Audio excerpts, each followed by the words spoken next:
Hello student, आपका हमारे इस क्लास 12th की केमिस्ट्री क्लास में बहुत बहुत स्वागत है। उम्मीद करते हैं आप लोग बहुत अच्छे होंगे। चलिए बच्चों, आज की क्लास स्टार्ट करते हैं। आप लोग यूपी बोर्ड एग्जाम्स की तैयारी कर रहे हो, भाई चैनल पर नए हो सब्सक्राइब कर लीजिए और अपने बोर्ड एग्जाम्स की तैयारी अच्छे से आप कर लीजिए। रेगुलर आपको वीडियो जो है हमारे चैनल पर देखने को मिलेगा, बस कुछ नहीं करना है, केवल सब्सक्राइब कर लीजिएगा। डेली एक वीडियो आपको देखने को मिलेगा। फिजिक्स का भी तैयारी हम करवाएंगे और केमिस्ट्री का, साथ में बायोलॉजी का भी तैयारी हमारे चैनल पर आप आराम से कर सकते हैं। चलिए बच्चों, आज के इस लेक्चर्स में हम जो देखने वाले हैं, जो हमारा चैप्टर चल रहा है विलेन, तो विलेन में आज हम देखने वाले हैं हेनरी लॉ, हेनरी का नियम।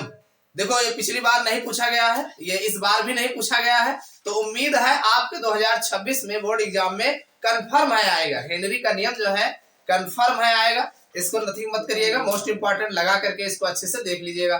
तो आज हम जो है हेनरी का नियम क्या है, पहले हम हेनरी का नियम देखेंगे, उसके बाद हेनरी के नियम की सीमाएं क्या है इसको भी देखेंगे, और इसका उपयोग कैसे किया जाता है, अनुप्रयोग क्या है इसको भी देखेंगे। देखो, जब भी हेनरी का नियम आएगा 1 नंबर पे तो आएगा नहीं, 2 नंबर में भी नहीं आएगा, ये 3 या 4 नंबर से कम का ये क्वेश्चन नहीं बनता है। तो क्योंकि हेनरी का नियम आपसे पूछेगा, साथ में फार्मूला बताना रहेगा, इसका अनुप्रयोग भी साथ में जरूर पूछता है, और हो सकता है एक न्यूमेरिकल भी लगा देता है। तो न्यूमेरिकल और ये सब मिला करके ये आपके लॉन्ग क्वेश्चन बनते हैं। तो आप लोग वीडियो के अंत तक बने रहिएगा, देखना अभी हेनरी का नियम आपको एकदम आसान भाषा में समझ में आ जाएगा। तो चलिए क्लास की शुरुआत करते हैं और देखते हैं पहले हेनरी का नियम होता क्या है। देखो बच्चों, अगर हम बात करें हेनरी का नियम क्या है, तो देखो हेनरी का नियम, पहली बात तो एक जान लेना, आपके बोर्ड एग्जाम में विकल्प में पूछा गया है कि हेनरी का नियम किस पर आधारित होता है। तो एक बात ध्यान रखना, हेनरी का नियम जो होता है गैस की द्रव में विलयता पर आधारित होता है। किस पर आधारित होता है?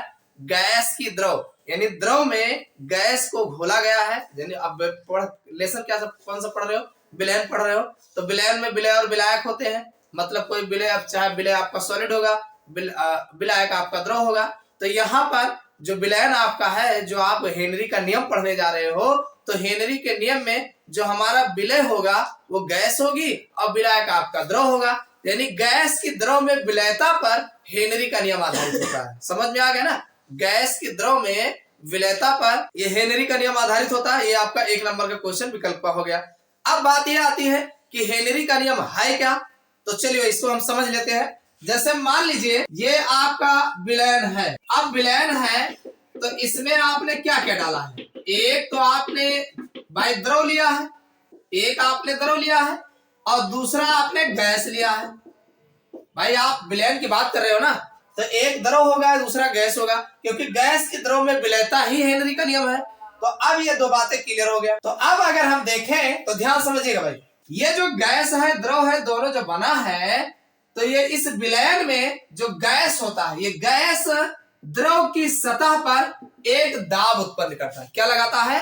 एक दाब। देखो इसमें जो लगा हो, जो घुला होता है, तो घुला होने के बाद गैस इसमें घुला हुआ है। अब ये गैस जो है द्रव की सतह पर एक दाब उत्पन्न करता है। क्या लगाता है? प्रेशर लगाता है, दाब उत्पन्न करता है। तो गैस की सतह पर इस विलयन द्वारा लगाया गया दाब, ये गैस का जो आंशिक दाब है इस विलयन की सतह पर गैस द्वारा लगाया गया, यानी गैस का जो आंशिक दाब होता है वो समानुपाती किसके होता है? वो गैस के मोल प्रभाज के समानुपाती होता है। किसके समानुपाती होता है? गैस के मोल प्रभाज के समानुपाती होता है। मोल प्रभाज के समानुपाती होता है, यानी P जो होगा, यानी गैस विलयन में गैस द्वारा लगाया गया जो आंशिक दाब होता है, यानी विलयन द्वारा लगाया गया दाब जो होता है, किसके द्वारा? गैस द्वारा लगाया गया दाब होता है, वो समानुपाती होता है किसके? गैस के मोल प्रभाज के समानुपाती होता है। समझ में आई बात कि नहीं आई? जो भाई दो बातें हैं, एक इसमें आपने गैस और द्रव मिलाया है, तो ये हेनरी के नियम ही बताया। हेनरी नियम ने क्या कहा कि भाई जो हमारा गैस और द्रव का विलयन होता है, इस विलयन में ये गैस द्वारा जो इस पर दाब लगता है, भाई दोनों मिलाया तो कुछ न कुछ दाब लगा होगा ना, तो इस गैस द्वारा इस द्रव पर जो दाब लगाया जाता है, विलयन पर जो दाब लगाया जाता है, यानी ये दाब लगाओगे तो P, दाब को हमेशा P से लिखा जाता है, ठीक है? तो इस विलयन पर गैस द्वारा जो दाब P लगाया जाता है वो इस गैस के मोल प्रभाज के समानुपाती होता है। किसके समानुपाती होता है? मोल प्रभाज। मोल प्रभाज का नाम सुने हो कि नहीं? अरे अभी पिछले वाले लेक्चर में मोल प्रभाज नहीं बताया है कि मोल प्रभाज होता क्या है भाई, जिसका मोल प्रभाज की हम बात करते हैं, किसी तत्व का जो मोल प्रभाज होता है उसके मोलों की संख्या और बटे में कुल मोलों की संख्या के अनुपात को ही तो मोल प्रभाज कहते हैं। तो यहाँ पर जो गैस का मोल प्रभाज होगा वो समानुपाती होगा गैस के आंशिक दाब के। किसके समानुपाती होगा? उसी गैस के आंशिक दाब के समानुपाती होता है। समझ में आ गया? बस यही तो लिखे और क्या है भाई, इस नियम के अनुसार, किसके अनुसार? हेनरी के नियमानुसार। ठीक, क्या कहा गया? किसी गैस द्रव के विलयन में, हम बात किसकी कर रहे हैं? किसी गैस और द्रव के विलयन की बात कर रहे हैं ना, क्योंकि हमारे दिमाग में फिट हो गया है कि हेनरी का नियम इसी पर आधारित है। किस पर आधारित है? किसी गैस और द्रव के विलयन पर आधारित है। तो किसी गैस द्रव के विलयन में विलयन की सतह पर, हमने क्या कहा, ये जो विलयन का ऊपरी सतह है, लेयर है, तो विलयन की सतह पर गैस द्वारा उत्पन्न किया गया। अरे भाई गैस उसमें लगा, प्रेशर लगाएगा ना, कुछ फैलाएगा, उसको दाब लगाएगा, उड़ो। तो अब ये इसकी सतह पर गैस द्वारा उत्पन्न किया गया दाब वो क्या होगा? वो विलयन में गैस के मोल प्रभाज के समानुपाती होता है। भाई जो गैस इसमें घुले है वो उस गैस के मोल प्रभाज के समानुपाती होता है। बस एक बात आप ध्यान में रखना, P समानुपाती गैस का मोल प्रभाज। P क्या है? गैस द्वारा उत्पन्न किया गया विलयन की सतह पर दाब है और वो गैस के मोल प्रभाज के समानुपाती होता है। समानुपाती समा लगा है तो हो नहीं जाएगा। कितना याद हुआ कि नहीं भाई? गैस और द्रव के विलयन में गैस द्वारा सतह पर लगाया गया दाब, P कौन है? दाब है ना, प्रेशर है। तो दाब क्या है? उस गैस के मोल प्रभाज के समानुपाती। अरे समानुपाती लगाया है तो लिख नहीं पाओगे, गैस के मोल प्रभाज के समानुपाती होता है, बस यही लिखना है और क्या। समझ में आ गई बात ना? अब इसको ऐसे लिख लो, लिख लो, विलयन में गैस का आंशिक दाब, आंशिक दाब, भाई आंशिक दाब हमारा P होगा, समानुपाती विलयन में गैस का मोल प्रभाज। अब ध्यान समझिएगा भाई, ये जो समानुपाती है इसको हम हटाएंगे तो एक कांस्टेंट लाएंगे KH, ध्यान रखना ये हमारा KH हो जाएगा। और विलयन में गैस का जो मोल प्रभाज होगा, मोल प्रभाज को ऐसे यक्स द्वारा रिप्रेजेंट किया जाता है। समझ में आई बात कि नहीं? अब इसमें लिख सकते हो, जहां KH हेनरी नियतांक, KH कौन है भाई? KH हेनरी नियतांक है जिसका मान गैस की प्रकृति पर निर्भर करता है। बात समझ में आएगी नहीं? ये जो KH लिखा गया है ये हेनरी नियतांक है। अक्सर आपके एग्जाम में अगर न्यूमेरिकल दिया जाएगा तो नियतांक दिया रहेगा, ठीक है। कभी कभी नियतांक को निकालने को कह दिया जाता है तो नियतांक कहेगा तो इन दोनों का मान दिया रहेगा। फिर समझ में आ गई? तो ये KH जो है हेनरी नियतांक है और हर एक अलग अलग गैस के लिए इसका मान नियतांक नियत होता है, यानी फिक्स होता है। ऐसा नहीं कि सब गैस का एक करेंगे ना, अलग अलग होता है। और ये P क्या है? गैस का आंशिक दाब हो जाएगा और X क्या है? उस गैस का मोल प्रभाज हो जाएगा। समझ में आ गया ना? इसमें कोई बताने की जरूरत नहीं ना, तो बस इतना आपको लिखना है, बहुत ज्यादा लिखने की जरूरत नहीं है, इतना आप कर लीजिए। उसके बाद हम जो है सीमाएं क्या है और अनुप्रयोग क्या है उसको भी देख लेते हैं। तो भाई अगर हम बात करें हेनरी के नियम की सीमाएं क्या है, तो कभी कभी सीमाएं पूछ लेते हैं, तो इसको जान लीजिए, पढ़ लेना, याद हो जाएगा। क्या है हेनरी के नियम की सीमाएं? तो देखो, गैस का दाब बहुत अधिक नहीं होना चाहिए। अब ऐसा नहीं है कि जो गैस मिलाया हो मार खूब दाब ही लगाया हो, तो बहुत ज्यादा दाब अगर है तो वहां पर भी हेनरी का नियम लागू नहीं होता है। कहने का मतलब बहुत ज्यादा दाब गैस का होना नहीं चाहिए। देखो, ताप दाब सांद्रता, तीन बात आप जानते हो। तो यहाँ पर जो हेनरी का नियम है ये कहता है कि गैस का दाब अधिक होना नहीं चाहिए। और दूसरी बात क्या कहते हैं? ताप बहुत कम नहीं होना चाहिए। अब ऐसा नहीं कि तुम 0 डिग्री सेल्सियस लगाए बैठे हो, ऐसा नहीं है, यानी ताप भी बहुत कम नहीं होना चाहिए। समझ में आ गई नहीं? दाब ज्यादा नहीं होना चाहिए और ताप बहुत कम नहीं होना चाहिए। दो बातें क्लियर हो गई। तीसरी ध्यान सुनिएगा, बहुत आसान है कि विलायक की आणविक अवस्था में परिवर्तन नहीं होना चाहिए। विलायक समझ रहे हो ना? अरे विलायक जिसमें पानी में अगर घोले हो तो जो हमारा विलायक है, आप चाहे जरूरी नहीं पानी हो, पानी की जगह पे और कोई लिक्विड ले सकते हो, तो जो हमारा विलायक हो उसकी आणविक अवस्था में परिवर्तन नहीं होना चाहिए। नहीं पता चला गैस मिलावे वही सब क्रिया कर लेना, एसोसिएशन और डिसोसिएशन। ना तो मिलाने के बाद यानी गैस के मिलने के बाद उसमें वो टूटना नहीं चाहिए और ना वो जुड़ना चाहिए। नहीं आपस में पता लगे जिस चीज को घोले हो और जैसे कोई चीज मिला जाए आप सब जुड़ के बड़ा पार्टिकल बनाना।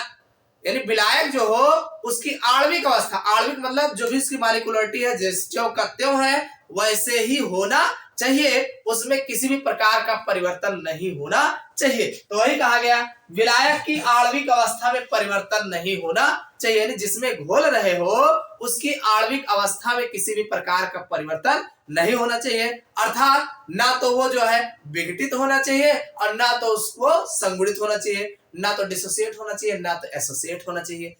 अब ऐसा भी नहीं कि वो अभिक्रिया कर ले जिससे मिलाओ, तो ऐसा भी नहीं होना चाहिए कि जो गैस घोलो पता चले उससे रिएक्शन कर ले, ऐसा भी नहीं होना चाहिए। तो नहीं उसकी आणविक अवस्था में किसी भी प्रकार का परिवर्तन नहीं होना चाहिए। समझ में आ गया ना? तो ये तो सीमाएं हैं कि ऐसा नहीं होना चाहिए, नहीं तो हेनरी का नियम लागू नहीं होगा। अब दूसरा जो आपके बोर्ड एग्जाम में सबसे ज्यादा पूछा जाता है, कहीं नहीं कुछ नहीं पाएगा इसी में से विकल्प रख देगा, यह 1 नंबर में पूछ लेता है, तो ये बहुत इंपॉर्टेंट है। 3 उपयोग हमने बताया है, 3 के तीनों ही बहुत इंपॉर्टेंट है। पहला उपयोग कौन सा है? मृदु पेय में CO2 की विलेयता बढ़ाने के लिए बोतलों को उच्च दाब पर सील करते हैं। आप लोगों ने थम्स अप कोका कोला खूब पिया होगा, जब भी ढक्कन खोलते धौक से खुलता है, क्यों? क्योंकि दाब लगाया गया होता है ना, जैसे ढक्कन खोलते तड़ाक से आवाज देता है। तो ये जो आपका उसमें होता क्या है भाई, पीने वाला आपका लिक्विड होता है और उस लिक्विड में क्या मिलाया रहता है? कार्बन डाइऑक्साइड, यानी कार्बन डाइऑक्साइड खूब लगा के तब पैक किया जाता है। अब क्यों कार्बन डाइऑक्साइड खूब उच्च दाब पर लगा के पैक किया जाता है? क्योंकि आसानी से उसमें घुल जाए, यानी उसमें अच्छे से मिला रहे। अगर पता चले कि थोड़ा से गैस उसमें डाल करके दाब ना लगाए रहो तो तुम्हारा CO2 ऊपर ही रहेगा और नीचे लिक्विड रहेगा, तो मिलेगा कैसे? नहीं मिलेगा। तो इसके लिए हेनरी के नियम अनुसार उसको हम क्या करते हैं, खूब बोतल को उच्च दाब लगाकर CO2 के साथ पैक किया जाता है, जिससे वो एकदम आसानी के साथ उसमें आराम से घुला रहता है। तो समझ में आया नहीं? तो ये पूछा जाता है कि जो हमारा मृदु पेय होते हैं बोतलों को उच्च दाब पर क्यों सील किया जाता है? तो ध्यान रखना, जो हमारा मृदु पेय होता है बोतलों को उच्च दाब पर इसलिए सील किया जाता है क्योंकि उसमें CO2 की विलेयता जो है बढ़ जाए, यानी आसानी से उसमें ज्यादा घुला रहे। समझ में आ गई बात ना? पूछा गया है, ध्यान रखना। अगला है समुद्र में गोताखोरी करने वाले लोग। भाई जो समुद्र में गोताखोरी करते, गोता लगाते, गोताखोर बोला जाता है। हरामखोरी करोगे तो हरामखोर बोला जाएगा, क्यों? तो जो गोताखोरी करते हैं, जो गोताखोर होते हैं, आप लोगों ने देखा होगा कि अपने पीछे एक सिलेंडर लेके कूदते हैं, क्यों? अरे वो जब समुद्र में उतरेंगे, नदी में कूदेंगे तो अपने साथ एक सिलेंडर लेके जाते हैं। क्यों सिलेंडर लेके जाते हैं? सिलेंडर में ऑक्सीजन गैस होती है, आप तो यही जानते हो ऑक्सीजन गैस होती है, लेकिन वो प्योर ऑक्सीजन नहीं होती। क्यों? उसमें जो है हीलियम गैस मिलाए रहते हैं। आपके एग्जाम में पूछा गया है कि समुद्र में गोताखोरी करने वाले लोग अपने साथ ऑक्सीजन के साथ कौन सी गैस का मिश्रण ले जाते हैं? तो ध्यान रखना, हीलियम गैस का मिश्रण ले जाते हैं। ये भी पूछा गया काहे को ले जाते हैं? तो एक बात ध्यान रखना, वो अपने साथ ऑक्सीजन और हीलियम का मिश्रण दोनों का मिश्रण जो है वो ऑक्सीजन और हीलियम का मिश्रण का सिलेंडर जो है यूज करते हैं। क्यों? क्योंकि जब बाहर निकलते हैं, जब गोताखोरी करके बाहर निकलते हैं, तो जब मास्क हटाते हैं तो उनके फेफड़ों में दर्द होगा। दर्द होता है, होगा नहीं, होता है। क्यों? क्योंकि आपके नेचुरली गैस में नाइट्रोजन होता है, ऑक्सीजन होता है, कार्बन डाइऑक्साइड होता है, गैसों का मिश्रण होता है। और सिलेंडर लेके जाओगे जो उसमें रहेगा वही तो लोगे।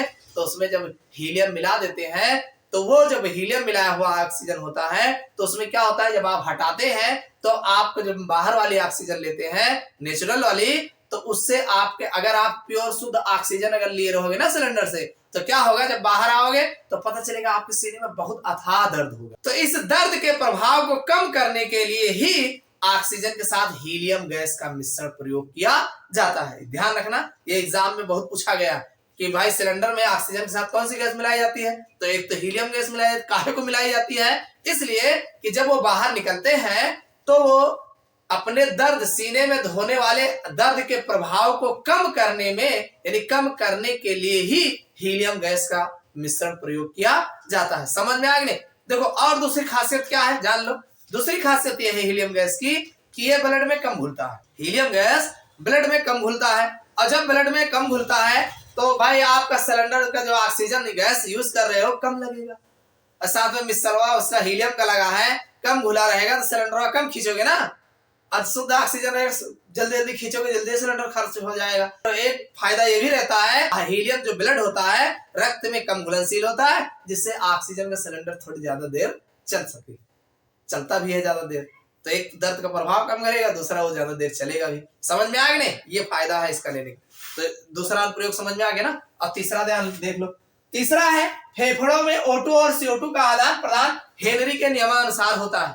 भाई आप जो ऑक्सीजन ले रहे हो, कार्बन डाइऑक्साइड छोड़ रहे हो, फिर ऑक्सीजन ले रहे हो, फिर कार्बन डाइऑक्साइड छोड़ रहे हो, ये प्रक्रिया किसके अनुसार हो रही है? ये हेनरी के नियम पर आधारित है। किस पर आधारित है? हेनरी के नियम पर आधारित है। तो ये इनके 3 अनुप्रयोग हैं। तीनों अनुप्रयोग काफी ज्यादा इंपॉर्टेंट है। उम्मीद करता हूँ सारे के सारे समझ में आ गया होगा। ये वीडियो आपको कैसा लगा कमेंट करके जरूर बताइएगा। वीडियो को लाइक नहीं किया हो लाइक कर दिएगा, अपने यार दोस्तों के साथ ज्यादा से ज्यादा शेयर करिएगा। फिर मिलते हैं अगले क्लास में अगले टॉपिक के साथ।